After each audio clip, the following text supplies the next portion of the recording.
जी, तो इस वीडियो में हमने करना है कि हमारे जो प्रोडक्ट हमने ऐड किए थे, इनके हमने नेम अपडेट करने हैं। जो हमने अपने डाटाबेस में स्टोर कराया था वो ये था कि यहाँ पे हमने एक्टिव स्टोर कराया था और इसका नेम और इसके साथ हमारी स्ट्राइप की आईडी। अब हमने करना ये कि जो एडिट का बटन मैंने ऐड किया था, इसके ऊपर अगर मैं क्लिक करूँ, इसकी मैं यहाँ पे आपको एग्जांपल दिखाता हूँ। जैसे ये यहाँ पे क्लिक करें, यहाँ नीचे पॉपअप आता है, इसके अंदर हम यूँ करेंगे एक फॉर्म ऐड कर देंगे और मैं जो अपडेट करूँगा वो सिर्फ नेम होगा। तो यहाँ पे हमारी एक इनपुट फील्ड होगी जिसके अंदर बटन होगा, बटन पे क्लिक करेंगे तो ऊपर ने इनपुट फील्ड को रीड करके हमारे डाटाबेस में भी अपडेट हो जाएगा और हमारे स्ट्राइप के अंदर भी यहाँ पे अपडेट हो जाएगा। अच्छा, ये जो फंक्शन है इसको बनाने के लिए काफ़ी सारी जावास्क्रिप्ट लिखनी पड़ती है। मैं क्या करूँगा कि मैं सिंपल एक लाइब्रेरी यूज़ करूँगा, अल्पाइन जेएस। अल्पाइन जेएस क्या करती है, इसके अंदर आपको जावास्क्रिप्ट नहीं लिखनी पड़ती, लेकिन ये कि जावास्क्रिप्ट की फंक्शनैलिटी आप यूज़ कर सकते हैं। कैसे? यहाँ पे मिसाल के तौर पे नीचे कोड है, इस पे आप क्लिक करते हैं तो ये टॉगल करता है। यहाँ पे डॉक पे जाएँगे ना इसकी, ये सर्च करेंगे, इसकी वेबसाइट आपको शो हो जाएगी। तो डॉक पे जाके यहाँ पे नीचे जो हमने यूज़ करना है वो है यहाँ पे टॉगल का। इसका कोड यहाँ पे दिया हुआ है, टॉगल पे आप क्लिक करेंगे, ये देखें इसको ऑन ऑफ कर सकते हैं आप। अब मैं क्या करूँगा कि मैं इसको कॉपी कर लेता हूँ, कॉपी करके हमारा जो कोड है वहाँ पे जाके इसको पेस्ट कर देंगे। लेकिन इसको कॉपी करने से पहले मैं ये करूँगा कि इसको यूज़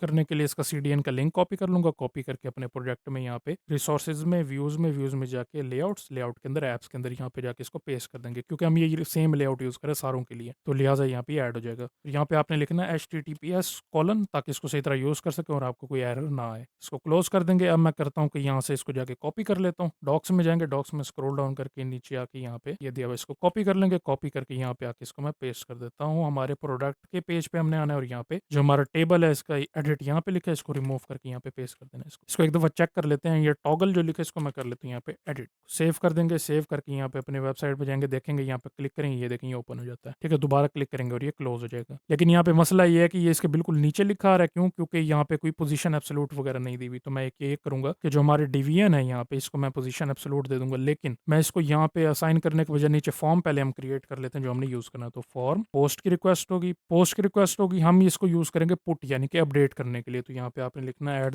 @मेथड, मेथड हम यूज करेंगे पुट का, तो यहाँ पे पुट आ जाएगा। और यहाँ पे @CSRF ये भी हम साथ लिखेंगे। हमें दो चीजें चाहिए, एक बटन चाहिए और एक इनपुट फील्ड। इनपुट फील्ड के अंदर हमारा नेम होगा, तो यहाँ पे आप लिख दें इनपुट। इनपुट हम यहाँ पे नेम ले लेंगे, नेम यानी कि प्रोडक्ट का नेम। प्लेस होल्डर में हम लिख देते हैं प्रोडक्ट नेम और ये रिक्वायर्ड होगी फील्ड, तो यहाँ पे रिक्वायर्ड आ जाएगा। इसके साथ हम एक बटन ले लेते हैं, बटन आ जाएगा और यहाँ पे हम को लिख लेंगे अपडेट, जो टेक्स्ट हमारा लिखा हुआ नजर आएगा, और इसकी टाइप होगी सबमिट, यानी कि क्लिक करेंगे तो फॉर्म, हमारा फॉर्म सबमिट हो जाएगा। यहाँ पे फॉर्म पहले हम स्टाइल कर लेते हैं, इसको मैं दे देता हूँ क्लास BG वाइट P3 और इसकी मिनिमम विड्थ जो होगी वो होगी 300 पे 300 पिक्सल, और ये इसके कोने जो है वो राउंडेड होंगे और इसकी पोजीशन जो होगी वो होगी एब्सोलूट। यहाँ पे एब्सोलूट लिख लेंगे। और जो हमारे यहाँ पे डिवीजन है, और जो हमारी डिवीजन है इसको हम यहाँ पे दे देते हैं क्लास रिलेटिव, यानी कि इसके अंदर ही मूव करेगा, सिर्फ ये इसके बाहर नहीं जाएगा। ठीक है, और यहाँ पे इसको मैं दे देता हूँ शेडो LG। अब हमारी इनपुट फील्ड को थोड़ा स्टाइल कर लेते हैं, यहाँ पे आके इसको मैं क्लास दे देता हूँ। यहाँ पे आके लिखेंगे class P3 rounded LG, border आ जाएगा, फिर इसका बॉर्डर जो है वो होगा ग्रे, ताकि हम इसको सही तरह देख सकें। ग्रे 100, ग्रे एक्स नहीं, ग्रे 100। ठीक है जी, और MB2 नीचे मार्जिन बॉटम दे देंगे। अब हम इसको अपने बटन को स्टाइल करते हैं, तो यहाँ पे क्लास PY2 W इसका फुल, यानी कि विड्थ इसकी फुल होगी, और यहाँ पे विड्थ को हम सेम ऊपर यहाँ पर भी इनपुट फील्ड को भी दे देते हैं। इसमें PX देने की हमें जरूरत नहीं, यानी कि पैडिंग एक्स एक्सिस पे देने की हमें जरूरत नहीं है। BG इसका ब्लू 600 हो जाएगा और टेक्स्ट इसका हो जाएगा व्हाइट। बाकी इसको चेक करते हैं, यहाँ पे एडिट पे क्लिक करेंगे तो यहाँ पे नीचे ओपन हो गया। यहाँ पे आप देख सकते हैं कि जो नीचे वाला टेक्स्ट है वो भी इस पे आ रहा है, तो इसको हम Z इंडेक्स यहाँ पे दे देंगे सिंपल। यहाँ पे आना है आपने, जो हमारा फॉर्म है, फॉर्म पे आके इसको ZM20 दे देंगे, तो ये Z इंडेक्स ऊपर आ जाएगा और यहाँ ये ऊपर की तरफ शो होगा। एडिट पे क्लिक करेंगे, यहाँ पे अब लिखा हुआ आ गया। ठीक है, अब हमारे यहाँ पे इनपुट फील्ड खाली है। मैं चाहूंगा कि ये पहले वाला जो नेम है ना ये इसके अंदर लिखा हुआ है, तो इसके लिए हम यूज करते हैं वैल्यू, यानी कि अगर आपने कुछ पहले से लिखा हुआ देना तो वैल्यू यहाँ पे लिख लेंगे इनपुट फील्ड में, और हमारी जो वैल्यू है वो यहाँ पे आ रही है। जैसे यहाँ पे इनपुट, जैसे यहाँ पे हमारे प्रोडक्ट का नेम ऊपर लिखा है, आप इससे सेम को कॉपी कर लें, यहाँ पे आके करली ब्रैकेट्स लिखेंगे, इसमें पेस्ट कर देंगे, हमारा नाम यहाँ पे पहले से लिखा हुआ आ जाएगा। इसको चेक कर लेते हैं, एडिट पे क्लिक करेंगे, देखिए यहाँ पे लिखा हुआ आ गया नेम। ठीक है, अपडेट पे मैं क्लिक करूंगा तो फॉर्म सबमिट हो जाएगा। अब हम चल के इसके राउट सेटअप करते हैं और इसका कंट्रोलर सेटअप करते हैं। तो यहाँ पे राउट्स पे आना है आपने,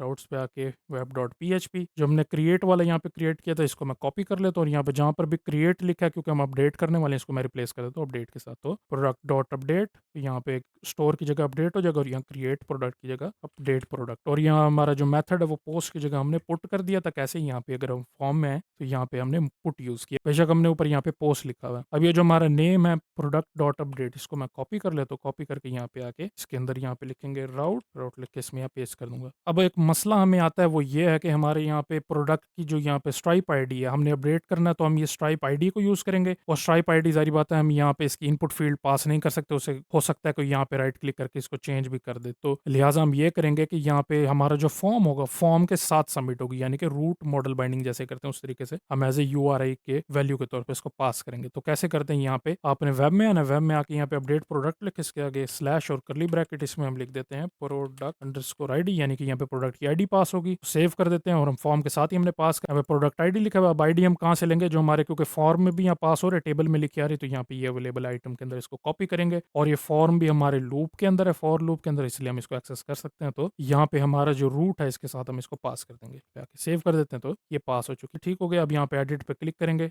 यहाँ पे जाके मैं इंस्पेक्ट करता हूँ, इसको इंस्पेक्ट करते हैं तो यहाँ पे हमारी ये आईडी जो है ये पास हो रही है इसके साथ। ठीक है जी, ये प्रोड यानी कि प्रोडक्ट और ये वाली सेम आईडी यहाँ पे साथ लिखी हुई आ गई इसके। अब इसका कंट्रोलर सेटअप करते हैं, तो प्रोडक्ट कंट्रोलर इसका नाम था, तो प्रोडक्ट कंट्रोलर यहाँ पे आ जाएंगे। यहाँ पे एक और मेथड क्रिएट करेंगे हम, पब्लिक फंक्शन अपडेट, और यहाँ पे हम लिख लेंगे रिक्वेस्ट, क्योंकि हम यहाँ से फॉर्म के थ्रू भी ले रहे हैं तो रिक्वेस्ट आ जाएगा, और इसके साथ जो हम यहाँ पे प्रोडक्ट की आईडी पास करें, ये वाली प्रोडक्ट की आईडी ये भी आ जाएगी, तो यहाँ पे कॉमा डाल के डॉलर साइन, और यहाँ पे प्रोडक्ट की आईडी इसके साथ पास होगी। ठीक है जी। पहले हम चल के देखते हैं एपीआई के अंदर क्या दिया हुआ है हमें प्रोडक्ट अपडेट करने की। यहाँ पे आएंगे स्ट्राइप के ऊपर, स्ट्राइप पे यहाँ पे प्रोडक्ट्स पे क्लिक करेंगे, यहाँ पे अपडेट अ प्रोडक्ट, यहाँ पे आपको इसकी एपीआई मिल जाएगी। इसको मैं कॉपी कर लेता हूँ, फिर आपको एक्सप्लेन करता हूँ। यहाँ पे इसको पेस्ट कर देते हैं, और स्ट्राइप की एपीआई को भी लिंक करना, तो यहाँ पे मैं इसको कॉपी करके पेस्ट कर देता हूँ। अच्छा, जो हमने अपडेट करना प्रोडक्ट, पहले तो उसकी आईडी आ जाएगी यहाँ पे, और यहाँ पे एक अरे पास हो रही है जिसके अंदर हम मल्टीपल प्रॉपर्टीज भी इसकी अपडेट कर सकेंगे। यहाँ पर मैं इसको सेपरेट कर देता हूँ थोड़ा सा, ताकि सही तरह से लिखा हुआ नजर आए। ठीक है। यहाँ पे अगर आप वापस डॉक्यूमेंटेशन पे, तो यहाँ दे सकते हैं मेटा अपडेट हो रहा है, मेटा के अंदर फर्दर ऑर्डर आईडी, और ये ऑर्डर आईडी अपडेट कर रहा है यहाँ पे। ठीक है, यहाँ पे ये लिखी हुई है। तो हमने जो अपडेट करना है वो नेम है, तो ये इसे मेटा से बाहर है, तो हमें मेटा यहाँ पे इस तरीके से आगे अरे पास करने की जरूरत नहीं है, हमने सिर्फ यहाँ पे नेम चेंज कर देना है, और आगे यहाँ पे आईडी पास कर देनी है। तो यहाँ पे नेम लिख लेंगे,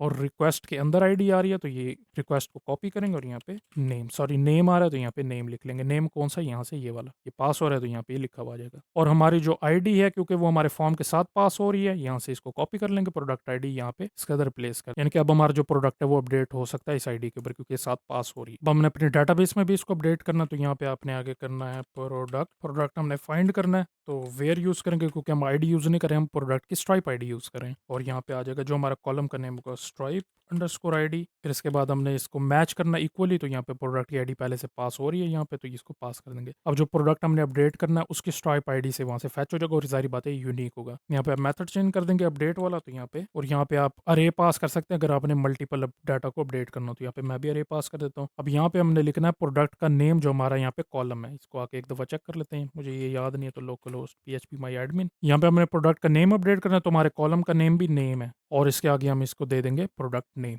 ठीक है जी, यानी कि नए प्रोडक्ट के नेम के ऊपर ये अपडेट कर देंगे इसको, सिंपल। और हम फाइनल यहाँ पे दोबारा रिटर्न करा देंगे सक्सेस का मैसेज, और सेम जगह पे जहाँ पे ये वाला मैसेज शो होता है उसी जगह पे शो होगा ये। ठीक है, इसको चेंज करने की जरूरत नहीं है, यहाँ पे हैज बीन अपडेटेड, क्योंकि ये भी सक्सेस है वो भी सक्सेस है, ऊपर सेम मैसेज हमने शो कराना है। और यहाँ पे ये स्क्रॉल अप करेंगे ना, जो हमने ये सेशन ऐड किया था इसके अंदर ये शो होगा। ठीक है, अब इसको आके एक दफा टेस्ट करते हैं, अपने सिस्टम पे आएंगे, यहाँ पे एडिट पे क्लिक करेंगे, नोट यहाँ पे मैं कर देता हूँ नोट 10, अपडेट करते हैं इसको, प्रोडक्ट हैज बीन अपडेटेड। अपने सिस्टम पे आएंगे, स्ट्राइप के यहाँ पे प्रोडक्ट्स पे क्लिक करेंगे, ये देख सकते हैं गैलेक्सी नोट 10 जो मैंने यहाँ पे नया नेम दिया उसके ऊपर ये अपडेट हो चुका है। एक दफ़ा दोबारा गैलेक्सी S5 यहाँ पे लिखा हुआ है, सेम गैलेक्सी S5, इसको मैं गैलेक्सी S6 कर देता हूँ, यहाँ पे X6 अपडेट करते हैं, प्रोडक्ट हैज़ बीन अपडेटेड। दोबारा आके इसको एक दफ़ा रिफ्रेश करेंगे तो यहाँ पे लिखा आ जाएगा कि यहाँ पे हमारा गैलेक्सी X6 के ऊपर अपडेट हो चुका है। ठीक है जी, तो ये तरीका था, इस तरीके से आप प्रोडक्ट के नेम को अपडेट करते हैं। बाकी अगर आपने इसको एक्टिव और डिसेबल करना तो आप यूँ कर सकते हैं कि अपने प्रोडक्ट में आके यहाँ पे नीचे सेलेक्ट की फील्ड दे दें, जिसके अंदर होगा एक्टिवेट या डीएक्टिवेट, उसका ऑप्शन सेलेक्ट होगा और उसके लिहाज से ये अपडेट हो जाया करेगा। यहाँ पे आप नेम के साथ आके पास कर सकते हैं एक्टिव, ठीक है, और उसको यहाँ से अपने फॉर्म की रिक्वेस्ट के थ्रू उसको फैच करके अपडेट कर सकते हैं। और यहाँ पे अगर दोबारा आप और अपनी डाटाबेस में आपने अपडेट करना तो यहाँ पे कॉमा ऐड करके कॉलम का नेम जो हमारा था, मेरे ख्याल से इज एक्टिव था, इज एक्टिव ऐड करके आगे फिर रिक्वेस्ट को पास करेंगे तो आपका एक्टिव जो है वो आपकी इनपुट फील्ड के लिहाज से चेंज हो जाएगा। ठीक है जी, तो ये तरीका था, इस तरीके से करके आप